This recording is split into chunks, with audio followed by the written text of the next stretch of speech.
তো কালকে আমি ওই বাড়ি গেছিলাম বুদ্ধ পূর্ণিমার জন্য। তো আমি ভাবলাম তাড়াতাড়ি মায়ের শাড়ি পরে কয়েকটা আউটফিটে ফটো তুলে নিই, সুবিধে হয়। তো আমি উপোস করিনি, তো আমি ট্যাংরা মাছ, পাবদা মাছ, আলু পোস্ত, টকের ডাল, আচার দিয়ে জমিয়ে ভাত খেয়ে নিচে গিয়ে দেখছি মার জেঠি আয়োজন করছে নারায়ণ পুজোর। আর আমরা একটুখানি চা খাচ্ছিলাম, কারণ কি মারা তো উপোস ছিল, আর চা বিনা চিনি আর একদমই চা খাচ্ছিলাম। তো ভালোই লাগছিলো, দিয়ে গল্প করছিলাম কিছুক্ষণ, আর ওরা সাজাচ্ছিল। তো পুরোহিত মশাই বলেছিল একবারে আমি আসবো হচ্ছে 6টার সময়। তো একবারে 6টাতেই এসেছে, আর 6টাতেই পুজো স্টার্ট করেছে, যেটা খুবই ভালো লাগে। আর প্রত্যেক সময় যদি বাড়িতে নারায়ণ পুজো করা যায় তাহলে তো সবারই ভাল লাগে, কিন্তু সব সময় তো হয়ে ওঠে না। সাজানো গোছানো ভীষণ সুন্দর হয়েছিল।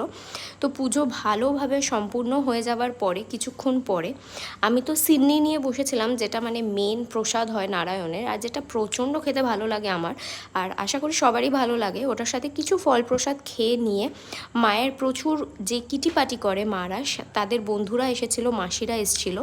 তো দেখা হচ্ছে পরের মিনি ব্লগে। টাটা।